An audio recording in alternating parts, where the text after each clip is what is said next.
요한복음 17장 3절 제가 읽어보겠습니다. 영생은 곧 유일하신 참 하나님과 그가 보내신 자 예수 그리스도를 아는 것이니이다. 우리 한 절인데 우리 다시 같이 한번 읽어보겠습니다. 영생은 곧 유일하신 참 하나님과 그가 보내신 자 예수 그리스도를 아는 것이니이다. 네. 우리 좀 전에 찬양하실 때 마지막 찬양이 바로 이 구절의 찬양을 또 여러 번 반복해 주셨습니다. 우리가 찬양하실 때 우리가 잘 모르는 찬양들이 많이 좀 하실 때가 있어요. 그럴 때마다 나는 잘 모르니까 나는 안 부를래가 아니라 그 잘 모르시더라도 그 가사를 같이 읽으시면서 마음에 묵상하시기 바랍니다. 왜냐하면 그 찬양 가사는 또 곧 우리의 기도가 되기 때문에 그렇습니다. 그렇기 때문에 오후 예배 찬양하실 때 잘 모르더라도 따라 부르시면서 또 가사를 읽으시면서 또 우리의 고백이 되는 그런 시간들 되면 좋을 것 같습니다. 오늘 본문 우리가 너무나 잘 알고 또 종종 듣는 그런 말씀입니다. 영생은 유일하신 참 하나님과 또 하나님을 아는 것이고 또 그의 아들 예수 그리스도를 아는 것이 바로 영생이라고 말씀하고 있습니다. 많은 사람들이 영생을 찾기 위해서 노력했습니다. 우리도 알듯이 불로초를 찾아다니고 또 한 살이라도 더 오래 살기 위해서 많은 노력들을 사람들이 해왔습니다. 또 몸에 좋다는 건강식품들을 또 엄청 찾아서 먹는 또 그러한 시대가 아닌가 생각합니다. 인간의 어떤 노력도 영생을 얻을 수 없습니다. 지금 100세 시대라고 합니다. 인간은 아무리 노력해도 100세 이상을 살기가 어렵습니다. 그래서 생각해 보면 100년, 지금으로부터 100년 이후에 이 땅에 거의 모든 사람들이 다 죽고 새로운 사람이 이 지구에서 살아가고 있을 것입니다. 그걸 생각해 본다면 인생은 참으로 유한하고 연약하구나라는 것을 많이 생각하게 됩니다. 그런데 오늘 말씀에는 분명하게 영생에 대해서 말씀하고 있습니다. 영생은 하나님과 예수 그리스도를 아는 것입니다. 이것이 영생인데 사람들은 이 영생이신 하나님과 예수 그리스도를 알려고 노력하지 않습니다. 그것은 믿지 않는 사람들만의 문제가 아닙니다. 하나님을 잘 알고 믿는다는 우리들도 그러합니다. 하나님을 알기 위해서 잘 노력하지 않습니다. 또한 예수 그리스도를 알기 위해서 노력하지 않습니다. 그저 주일 예배 나온 것으로 우리가 할 일을 다 했다고 생각하는 경우가 많은데 그것은 참으로 잘못된 생각인 것입니다. 하나님을 100% 알 수 있는 사람은 이 세상에 아무도 없습니다. 하나님에 대한 지식과 지혜는 너무나 넓고 높고 깊기 때문에 우리가 하나님을 알기 위해서 평생을 노력해도 다 알지 못합니다. 평생을 하나님을 연구한 신학자도 하나님을 조금밖에 알지 못한다고 그렇게 고백하기도 합니다. 그런데 우리들은 오죽하겠습니까? 우리는 얼마나 더 하나님을 알려고 노력하고 하나님께 가까이 나가기 위해서 노력해야 되겠습니까? 우리는 이 땅을 살면서 이런 고민들을 많이 합니다. 어떻게 하면 돈을 많이 벌 수 있을까? 눈에 보이지 않는 이 돈의 흐름에 대해서는 우리는 많이 연구하고 노력합니다. 어떻게 하면 이 많은 물건들을 사람들에게 팔 수 있을까? 어떻게 하면 이익을 남길 수 있을까? 그러한 고민들은 엄청합니다. 그래서 여러 권의 책을 읽고 강의도 다니고 또 유튜브 강의들도 많이 봅니다. 제가 아는 어떤 분은 새벽 3시면 항상 일어납니다. 일어나서 뭐 하냐면 바로 주식을 합니다. 그래서 아무리 힘들어도 그 전날 아무리 피곤해도 그 다음날 새벽 3시에는 꼬박 일어나서 바로 이제 컴퓨터 앞에 앉아서 주식을 하는 겁니다. 주식을 한다는 게 결코 나쁘다는 것이 아닙니다. 주식 자체는 나쁘지 않습니다. 그러나 건강하게 주식을 해야 됩니다. 요즘 영끌이라고 해서 주식하는 분들이 있는데 모든 재산을 다 부어넣고 또 대출을 받아서 주식을 하는 분들이 있는데 이것은 투기입니다. 절대로 이런 식으로 주식을 해서는 안 되겠죠. 여유 자금을 가지고 주식을 해야 됩니다. 난 이 돈을 잃어버려도 괜찮아 할 정도로만 주식을 하시길 바랍니다. 요즘 사람들이 주식을 많이 해서 주식을 하는 사람들의 마음을 저도 좀 알고 싶어서 커피 몇 잔 되는 가격으로 저도 올해 초에 잠시 주식을 한 적이 있습니다. 그래서 이 주식을 하기 위해서는 그 회사가, 그 주식 회사가 어떤 회사인지를 잘 알아야 되겠죠. 그래서 인터넷을 검색해 봤습니다. 인터넷을 검색해 보니까 그 회사에 대해서 굉장히 자세하게 나와 있습니다. 그 회사가 건강한 회사인지 아니면 그렇지 않은 회사인지, 부실 회사인지, 그리고 많은 사람을 이롭게 하는 회사인지 아니면 많은 사람을 힘들게 하는 회사인지, 그리고 환경을 생각하는 회사인지, 뭐 그런 여러 부분들을 고려해서 저도 이렇게 하면서 이 주식을 통해서 뭐라 그럴까, 상생하는 그런 마음을 가지게 되었어요. 그래서 내가 투자한 이 회사가 잘 되기를 원하고, 그래서 주주의 마음을 이제 가지고 잠깐 그런 이제 마음을 가지기도 했는데, 이 주식을 살기 위해서도 사람들이 얼마나 노력합니까? 얼마나 많은 시간을 투자해서 그 회사를 알고 그 주식의 가치를 우리가 판단하고 그리고 그곳에 투자를 합니까? 그런데 우리는 돈을 조금 더 벌기 위해서라도 얼마나 많은 노력을 합니까? 그러나 우리는 내 생명에 관한 문제에 대해서는 너무나 소홀하다는 겁니다. 관심을 가지지 않습니다. 그것이 오늘날 우리들의 문제인 것입니다. 오늘 본문에 보면 영생은 곧 유일하신 참 하나님과 그가 보내신 자 예수 그리스도를 아는 것이다 라고 분명히 말하고 있습니다. 여기서 안다는 것은 머리로 아는 것이 아닙니다. 그것을 구체적으로 아는 것이며 인격적으로 아는 것입니다. 머리로 알고 관념적으로 안다는 것은 참된 알미 아닙니다. 안다는 것은 인격적으로 또 계속해서 알아가는 그러한 과정인 것입니다. 하나님을 인격적으로 알고 그의 보내신 자 예수 그리스도를 아는 것이 영생이라면 우리가 반대로도 생각해 볼 수 있습니다. 하나님을 알지 않고 그의 보내신 자 예수 그리스도를 알지 않으려고 하는 것은 곧 죽음과 사망을 의미합니다. 우리가 평소 삶을 살아가면서 하나님을 알지 않고 예수 그리스도에 대해서 알지 않으려고 하는 그 마음은 바로 사망의 길로 달려가고 있는 것입니다. 우리가 평소에 우리의 생명을 위해서, 우리의 육신의 생명을 위해서 우리는 열심히 밥을 먹고 또 좋은 것들을 먹습니다. 그러나 우리가 그렇게 매일 새끼 밥을 먹는 것보다 더 중요한 것은 바로 하나님을 아는 것이고 바로 예수 그리스도를 아는 것입니다. 그런데 우리는 이 일에 대해서 너무 소홀하고 있다는 사실입니다. 우리는 하나님을 얼마나 알고 있습니까? 또 얼마나 알려고 노력하고 있습니까? 오늘 본문에 알다라는 단어는 현재형으로 쓰여져 있습니다. 히브리어나 헬라어의 이 현재형은 과거로 끝난 것이 아니라 지금도 계속해서 끊임없이 노력해야 되는 그런 의미를 담고 있습니다. 우리가 하나님을 알고 예수 그리스도를 알아야 되는 것은 우리가 매일매일 끊임없이 계속 알아나가야 되는 그러한 단어의 뜻입니다. 그러므로 우리가 하나님을 알 때 내가 지식적으로 한번 안다고 하나님에 대한 알음이 끝난 것이 아니라 내가 매일매일 인격적으로 하나님을 알고 하나님을 만나고 하나님을 경험하는 그러한 일들이 필요합니다. 제가 화성교회에 온 지 14년이 되었습니다. 14년 됐다 그러면 깜짝 놀라는 분들이 계실 줄 아는데, 또 신방 가서 이야기 하다 보면 14년 됐다고 이야기하면 굉장히 많은 분들이 깜짝 놀랍니다.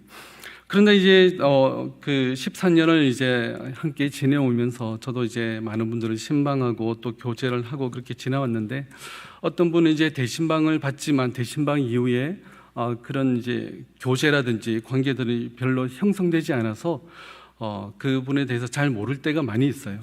대신방을 하면 그분의 과거와 그분의 그런 신앙 연약과 그런 내용들은 잘 알 수 있습니다. 그러나 그 대신방을 통해서 아는 그 알미 끝난 것이 아니죠. 계속해서 그분의 믿음과 신앙 안에서 교제하며 또 깊게 알아가는 것, 그것이 바로 참된 알민 것입니다.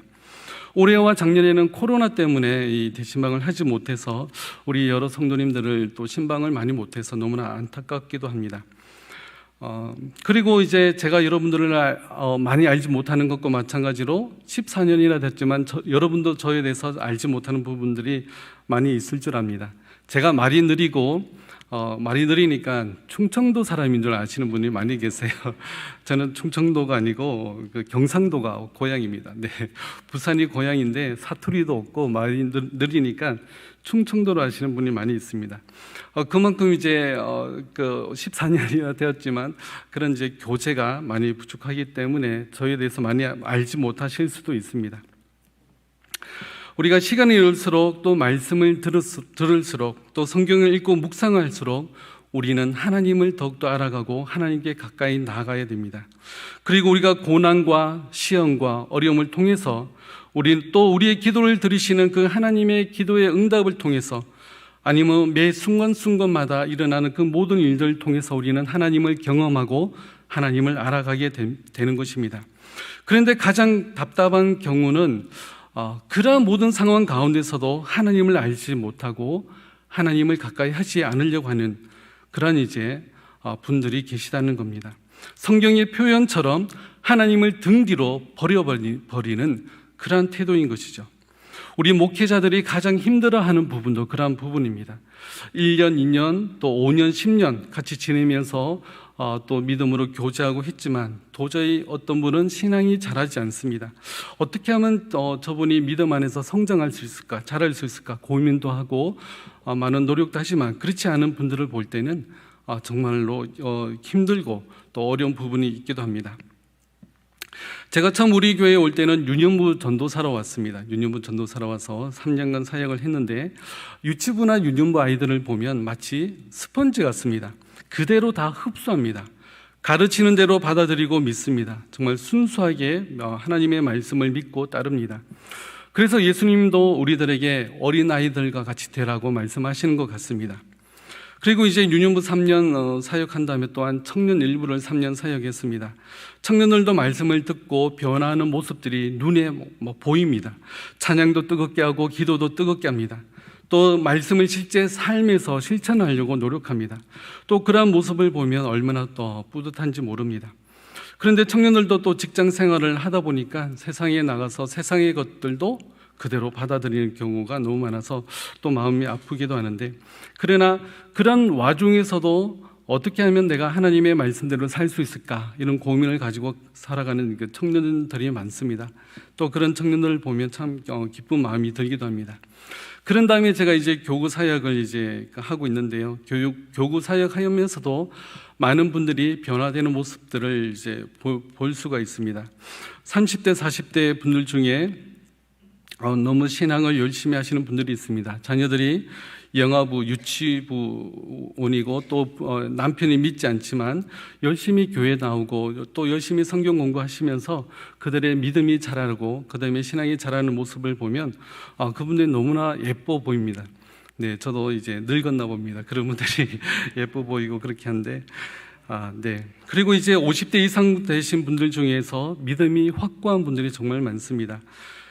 목사인 제가 부끄러울 정도로 믿음과 신앙이 좋은 분들이 많이 계십니다. 정말 본받을 만한 그런 분들이 많이 계시다는 사실이 우리 교회 복이 아닌가 생각합니다. 그런데도 안타까운 것은 교회는 나오지만 변화도 없고 성장도 없고 오히려 믿음이 떨어지고 신앙을 잃어버리는 그런 분들을 보는 것입니다. 또 몇 개월째 안 나오시는 분들 전화하면 전화를 전혀 받지 않으시거나 전화를 끊어버리는 그런 분들이 좀 계십니다. 그러면 제 마음도 끊어질 것 같습니다. 그리고 최선을 다해서 도와드리지 못해서 내가 더 노력을 하지 못해서 그런가, 아니면 목사로서 역할을 제대로 하지 못해서 그런 건가 하는 그런 생각이 많이 들기도 합니다. 또 이제 목사로서 힘들 때가 있습니다. 그럴 때는 이제 장례 치를 때인데 특히 잘 모르는 분들은 이제 상관이 없는데 교회를 잘 다니시다가 갑자기 세상을 떠나시는 그런 분들이 종종 계시는데 예를 들면 우리 박예란 집사님이라고 기억나시는 분들 계실지 모르겠습니다. 이 부부는 다 믿음과 신앙이 너무 좋은 분들이셨습니다. 그리고 어느 날 이제 박예란 집사님, 여자 집사님이 저녁에 이제 식사하시고 나서 이제 샤워한다고 화장실 들어가시고 남편은 이제 거실에서 TV 보고 계셨습니다. 그런데 한참이 지나도 나오지 않으니까 화장실 문 열고 들어가 보니까 쓰러져 계셨고 병원 갔지만 더 이상 소생하지 못하고 이제 소천하시는 그런 모습들을 보는 겁니다. 또 우리도 잘 알겠지만 우리 이구나 집사님 기억나실 겁니다. 이구나 집사님은 어깨가 아파서 병원을 갔는데 봤더니 내장 출혈로 인해서 그 피가 어깨로 가서 그래서 어깨 통증이 왔던 겁니다. 그래서 이미 출혈이 많이 진행되었고, 그리고 나서 얼마 지나지 않아서 이제 출혈로 인해서 쇼크가 오고, 그리고 그 이튿날 이제 소천하시는 그런 모습을 봤습니다. 이구나 집사님은 50대 초반이었고 초등학생 그런 이제 아들도 있는 그런 분이셨습니다. 평소에도 제가 또 잘 알고 지내던 그런 분이고 신방도 종종 가던 분이라서 너무나 놀랐던 것입니다. 그런 장례 집례를 하고 나면 한참을 지나도 마음이 힘들고 어려울 때가 많이 있습니다. 우리 교구 목사님들을 위해서 우리 기도 많이 해주시기 바랍니다. 그런 일을 겪으며 마음에 그 스크래치 난다 그러죠. 마음의 상처를 입습니다. 그런 목사님들이 우리 교구 목사님들이 또 우리 담임 목사님이 또 우리가 장례와 여러 가지 일을 그런 경험하면서 많은 힘들고 어려움을 많이 겪습니다. 그래서 정신적인 그런 어려움을 많이 겪죠. 그렇기 때문에 우리 육체적으로도 심적으로도 힘들 때가 많이 있습니다. 그래서 우리 목사님들을 위해서 평소에 좀 많이 기도해 주시고 또 격려해 주시길 바랍니다. 하나님은 이런 죽음을 통해서도 하나님의 하나님 되심과 하나님이 어떠한 분이심을 나타내길 원하십니다. 하루아침에 10명의 자녀를 잃어버린 아버지가 있습니다. 우리가 잘 알죠? 욥입니다. 욥은 아주 부유한 사람이었습니다. 그럼에도 선한 사람이었고 다른 사람을 잘 돌보는 그런 사람이었습니다. 10명의 자녀들이 어떤 죄나 나쁜 짓을 저지르기 전에 자녀를 위해서 번제를 드리며 하나님께 예배드렸던 그런 사람이 욥이었습니다. 1장 5절 말씀에 보면 그들이 차례대로 잔치를 끝내면 욥이 그들을 불러다가 성결하게 하되 아침에 일어나서 그들의 명수대로 번제를 드렸으니 이는 욥이 말하기를 혹시 내 아들들이 죄를 범하여 마음으로 하나님을 욕되게 하였을까 함이라. 욥의 행위가 항상 이러하였더라. 욥은 이렇게 정결하며 순전한 그런 사람이었습니다. 그런데 사탄이 하나님께 청구합니다. 욥이 어찌 까닭없이 하나님을 경외하겠습니까? 하나님께서 모든 소유물을 주셨기 때문이지 않습니까? 그의 모든 소유물을 치소서. 그리하시면 틀림없이 주를 향하여 욕할 것입니다. 그러자 하나님께서 사탄에게 욥의 그 모든 소유를 치도록 허락하시지만 다만 그의 생명에는 손을 대지 못하게 하십니다. 욥은 하루아침에 모든 가축을 강탈당하고 10명의 자녀들이 한 집에 있었는데 집이 무너져서 다 죽게 되었습니다. 그러고도 하나님을 욕하지 않았습니다. 1장 21절 22절 말씀에 보면 내가 모태에서 알몸으로 나와 사온즉 또한 알몸이 그리로 돌아가올지라. 주신 이도 여호와시요 거두신 이도 여호와시오니 여호와 이름이 찬송을 받으실지니이다 하고 이 모든 일에 욥이 범죄하지 아니하고 하나님을 향하여 원망하지 아니하니라. 그러자 사탄이 다시 와서 하나님께 청구합니다. 가죽으로 가죽을 바꾸는 법입니다. 그에게 병을 주시고 건강을 가져가 보십시오. 그러면 하나님을 반드시 원망하고 저주할 것입니다. 하나님이 이번에도 욥의 건강을 앗아가는 것을 허락하십니다. 그러나 그의 생명에는 손을 대지 못하게 하시죠. 그런데도 이번에도 욥은 입술로 하나님을 범죄하지 않습니다. 욥기 2장 10절 말씀에 우리가 하나님께 복을 받았은즉 화도 받지 아니하겠느냐 하고 이 모든 일에 욥이 입술로 범죄하지 아니하니라. 그리고 나서 이제 욥의 세 친구들이 찾아옵니다. 여기까지가 욥기 2장의 내용입니다.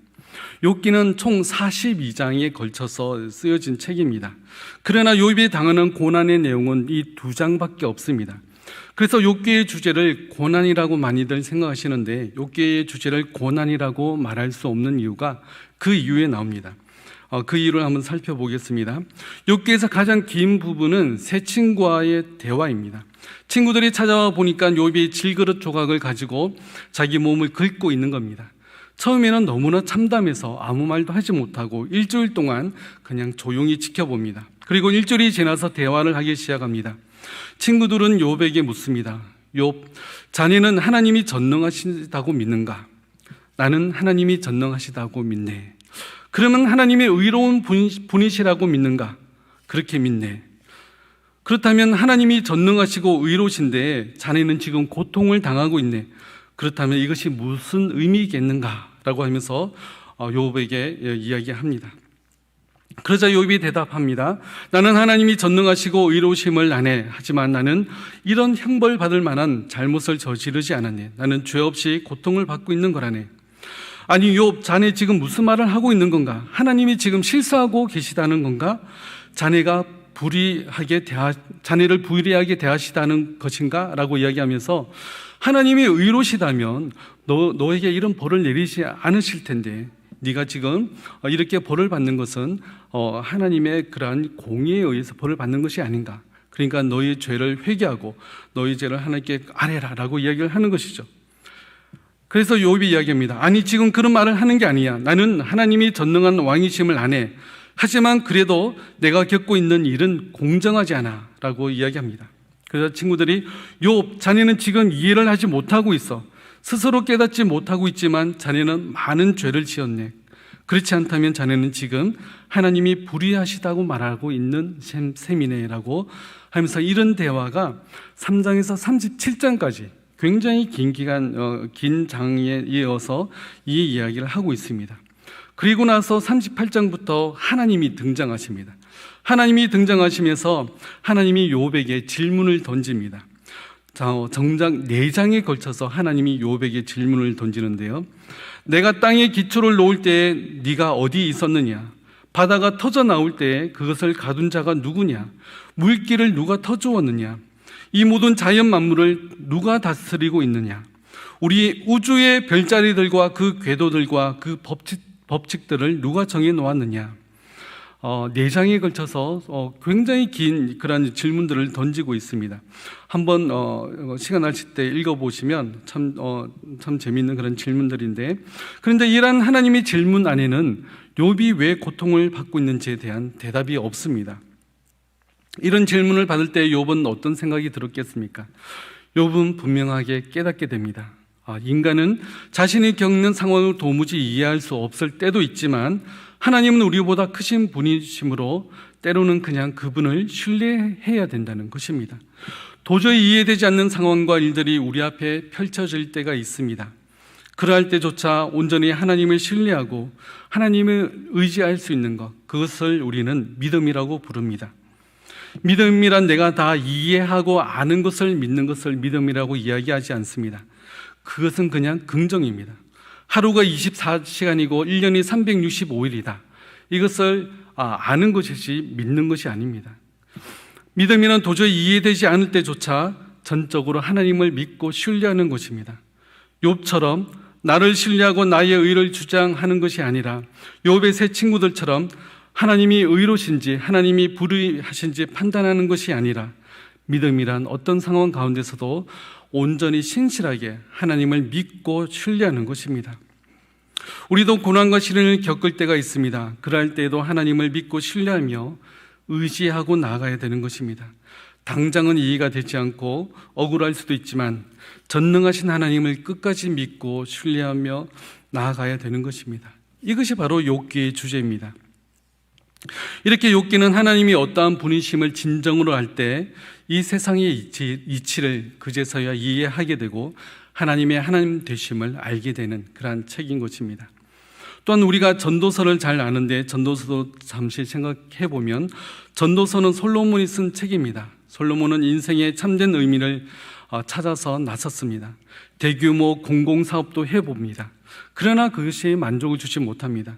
세상의 모든 지혜와 문학과 학문을 다 섭렵해 봅니다. 그러나 그건 역시 만족감을 주지 못하였습니다. 그러자 그는 이제는 모든 것을 마음껏 다 누려봅니다. 금욕도 해보고 모든 쾌락도 다 빠져봅니다. 하지만 그 어느 것도 만족을 주지 못하고 또 그런 만족이 오래 지속되지 못합니다. 그래서 전도서는 계속해서 해 아래에서 이런 표현들을 씁니다. 해 아래에 있는 모든 것을 다 해봐도 참된 만족을 얻을 수 없었습니다. 그리고 그리고 나서 이제는 해 위를 바라보게 되었던 것입니다. 바로 하나님을 바라봅니다. 전도서 12장 1절에서 2절 말씀에는 너는 청년의 때에 너의 창조주를 기억하라. 곧 공고한 날이 이르기 전에 나는 아무 낙이 없다고 할 해들이 가깝기 전에 해와 빛과 달과 별들이 어둡기 전에 비뒤에 구름이 다시 일어나기 전에 그리하라. 또 12장 13절 14절 말씀에는 이래 결국을 다 들었으니 하나님을 경외하고 그의 명령들을 지킬지어다. 이것이 사람의 본분이니라. 하나님은 모든 행위와 모든 은밀한 일을 선악간에 심판하시리라. 전도서에서 말씀하고자 하는 것은 해 아래에서 이 땅에서는 우리가 다 경험해 봐도 영원한 것이 없고 영원한 만족을 주는 것이 없다는 것입니다. 그러므로 하나님을 바라보았더니 참된 기쁨과 참된 만족을 얻을 수가 있었음을 말해주고 있는 것입니다. 곧 하나님을 알 때 참된 기쁨과 만족이 우리 가운데도 있다고 말해주는 책이 바로 전도서인 것입니다. 이뿐만 아니라 성경의 많은 내용들이 이런 내용들을 담고 있습니다. 호세아 6장 6절 말씀에 나는 인연을 원하고 제사를 원하지 아니하며 번제보다 하나님 아는 것을 원하노라. 하나님께서는 하나님께 제사 드리는 것을 매우 중요하게 생각하십니다. 그래서 성경에 철저하게 하나님을 어떻게 제사 드리고 어떻게 예배하는지를 정해 놓으셨습니다. 그러나 그 제사 드리는 것보다 더 중요한 것은 바로 하나님을 아는 것입니다.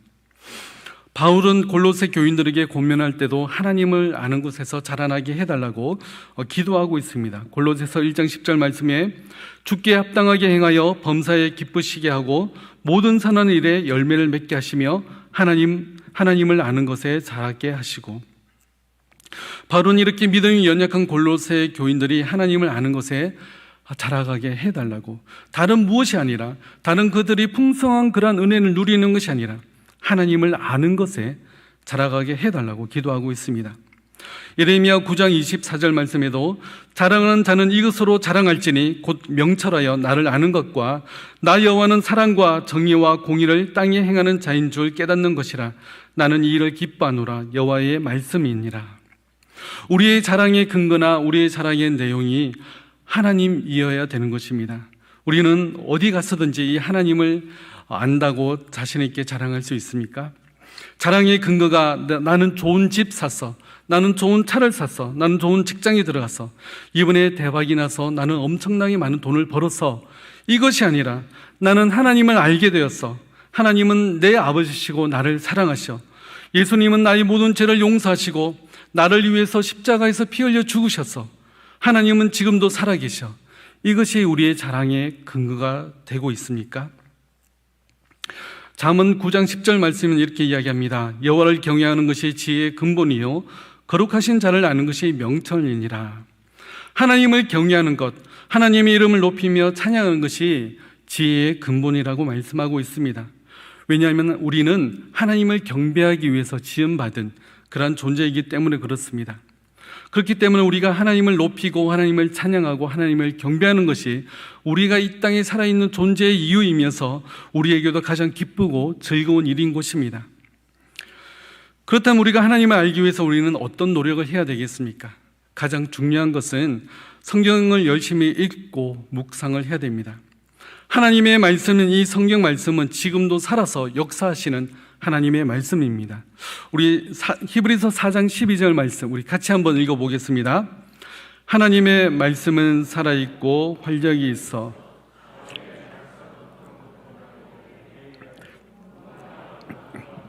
관절과 구슬을 찔러 쪼개까지 하며 또 마음의 생각과 뜻을 판단하나니. 지금도 살아서 역사하시는 바로 말씀입니다. 하나님이 어떠한 분이시는 것과 그의 보내신 자 예수 그리스도가 누구시며 어떠한 일을 하셨고 또 우리는 어떻게 구원을 받았고 이 세상을 또한 우리가 어떻게 살아가야 될지에 대해서 이 성경 말씀에 너무나 자세하게 다 말씀을 하고 있습니다. 그리고 하나님의 이 모든 말씀은 다 성취되고 이루어졌고 또 앞으로도 계속해서 이루어지고 있습니다. 그러므로 우리는 이 말씀을 온전히 믿고 신뢰하며 나아가야 되는 것입니다. 우리가 또한 예배를 통해서 우리가 듣는 증거되는 그러한 말씀을 잘 듣고 우리는 순종하며 따라가야 됩니다. 또 교회에서 하고 있는 성경 공부들이 있습니다. 우리가 그것을 또한 열심히 참여하고 또 배우시기 바랍니다. 작년과 올해 우리 성경 공부를 이제 온라인으로 이제 했죠. 그래서 유튜브에 다 기록이 남아 있습니다. 또 시간을 내셔서 이 성경 공부를 하나씩 공부해 보시기 바랍니다. 그러면 많은 유익이 있을 것입니다. 그리고 매일 성경 우리가 매일 성경을 우리 그 성경 읽기 문제를 풀이하고 있지 않습니까? 우리 성경 읽기 문제를 통해서 매일 성경 한 장을 읽고 문제를 풀어봄으로 말미암아 우리가 성경을 또 꾸준히 읽을 수 있습니다. 또한 성경을 하루에 2장이나 3장 이상씩 꼭 읽어보시면서 항상 말씀이 내 가운데 있도록 우리가 해야 됩니다. 또 우리가 매일 성경이라는 우리 큐티책으로 우리가 매일 성경을 하는데 매일 나 자신을 말씀 앞에 세우고 또 말씀 앞에 비추어서 우리의 인생의 계획을 말씀 위에 세워 나가야 되는 것입니다. 이것은 너무나 중요한 것입니다. 그렇기 때문에 더욱더 우리가 말씀을 가까이 하고 또 말씀을 읽고 또 말씀 가운데 살아가는 저와 여러분들 되시길 바라겠습니다. 요한계시록 22장 18절 19절 말씀에 보면 내가 이 두루마리의 예언의 말씀을 듣는 모든 사람에게 증언하노니 만일 누구든지 이것들 외에 더하면 하나님이 이 두루마리에 기록된 재앙들을 그에게 더하실 것이요 만일 누구든지 이 두루마리의 예언의 말씀에서 제하여 버리면 하나님이 이 두루마리에 기록된 생명나무와 및 거룩한 성의 참여함을 제하여 버리시리라. 이 말씀을 읽으면 너무나 두렵고 떨립니다. 우리가 이 하나님의 말씀에서 뭔가를 더하면 성경에 기록된 모든 재앙이 나에게 더해질 것이고 또한 이제 내가 하나님의 말씀에서 어느 부분을 빼버리면 하나님 이 생명나무와 또 거룩한 성의 참여함을 제하여 버리시리라는 이 경고의 말씀이 참으로 두렵습니다. 그러나 이 하나님의 말씀대로 우리가 더하거나 빼지 않으려면 우리가 어떻게 해야 되겠죠? 성경을 알아야 됩니다. 성경을 알아야 우리가 바른 말씀 가운데 살아갈 수가 있습니다. 우리가 성경을 알지 못하기 때문에 나도 모르게 하나님의 말씀에서 무언가를 더 더하거나 빼버리게 되는 것입니다. 그러므로 우리는 땀 흘려 수고해야 됩니다. 하나님의 말씀을 더 알기 위해서 우리는 더욱더 노력해야 되는 것입니다. 가만히 앉아 있어서는 안 됩니다. 더욱더 말씀을 우리가 찾고 읽고 듣고 배우고 또 그 말씀대로 살아가려고 노력해야 되는 것입니다. 그리고 말씀을 읽고 묵상하는 것으로 끝날 것이 아니라 그 말씀을 우리의 삶에서 실천하기를 우리는 힘써야 됩니다. 요한계시록 1장 3절 말씀에 이 예언의 말씀을 읽는 자와 듣는 자와 그 가운데 기록한 것을 지키는 자는 복이 있나니 때가 가까움이라. 이 하나님의 말씀을 읽고 듣는 것으로 끝나서는 안 됩니다. 그 가운데 기록한 것을 지킬 때 복이 있다고 말씀합니다. 그러므로 이 말씀을 지키기 위해서 실천하기 위해서 힘쓰시기 바라겠습니다. 우리는 이 세상에서 이 하나님의 말씀대로 따라야 될 분명한 이유가 있습니다. 우리는 하나님의 자녀이기 때문에 그렇고 하나님께서 우리에게 이 말씀대로 살아라고 명령하셨기 때문에 그렇습니다. 우리는 하나님의 자녀이며 우리는 천국 백성입니다. 그렇다면 우리는 하늘나라의 원리대로 살아가야 됩니다. 그러기 위해서 우리는 하나님의 말씀을 알고 또 하나님의 말씀대로 살아가며 또 이 세상 가운데 내가 하나님의 말씀으로 살아감으로 말미암아 내가 하나님의 말씀의 증인이 되어야 되는 것입니다. 노아를 우리 잘 아실 것입니다. 노아는 그렇게 하나님의 말씀의 증인으로서 살아갔습니다. 히브리서 11장 7절 말씀에 믿음으로 노아는 아직 보이지 않는 일에 경고하심을 받아 경외함으로 방주를 준비하여 그 집을 구원하였으니 이로 말미암아 세상을 정죄하고 믿음을 따르는 의의 상속자가 되었느니라. 노아는 하나님의 말씀에 경고하심을 받아서 방주를 준비했습니다. 방주를 어디에 준비했죠? 산에다 준비했습니다. 많은 사람들이 이 노아를 손가락질하며 비난했습니다. 왜냐하면 배는 바닷가에 지어야 나중에 배를 완성하면 물 위에 띄울 수 있기 때문에 그렇습니다. 그러나 이 노아는 배를 산 중턱에 배를 짓고 만들고 있습니다. 사람들이 찾아와서 묻습니다. 네가 지금 왜 이 엉뚱한 짓을 하고 있느냐? 그럴 때마다 노아는 사람들의 이야기했을 것입니다. 살아계신 하나님의 명령이며 그리고 하나님께서 물로 세상을 심판하실 것이다. 이 분명한 하나님의 말씀을 증거했을 것입니다. 그래서 이제 이 노아는 그 하나님의 말씀의 증거에 따라 경고에 따라 살아가게 되고 많은 사람들은 믿지 않는 그 사람들은 하나님께서 저렇게 명령하셨구나. 물론 제 노아가 이제 정신병자다 이렇게 판단한 사람들도 있었겠지만 세상 가운데 하나님의 말씀을 나타내는 그러한 역할을 했던 것입니다. 우리가 말씀대로 살아갈 때 사람들은 손가락질하며 비난할지도 모릅니다. 노아와 같은 역할을 오늘날에도 우리에게 하라고 하나님은 말씀하고 계십니다. 세상의 기준으로 볼 때는 무지하고 미련한 방법이지만, 그러나 그것이 바로 믿음의 길이며 하나님을 증거하는 방법이며 하나님을 기뻐하시는 일인 것입니다.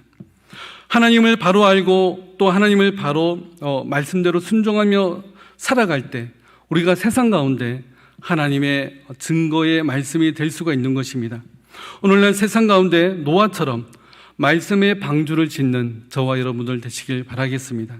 하나님을 알고 또 예수 그리스도를 알고 또 그 말씀대로 실천하며 살아갈 때 우리는 노아처럼 산 중턱에 방주를 짓는 사람이 되는 것이고, 그로 말미암아 세상 가운데 하나님의 말씀을 증거하며 드러내는 역할을 합니다.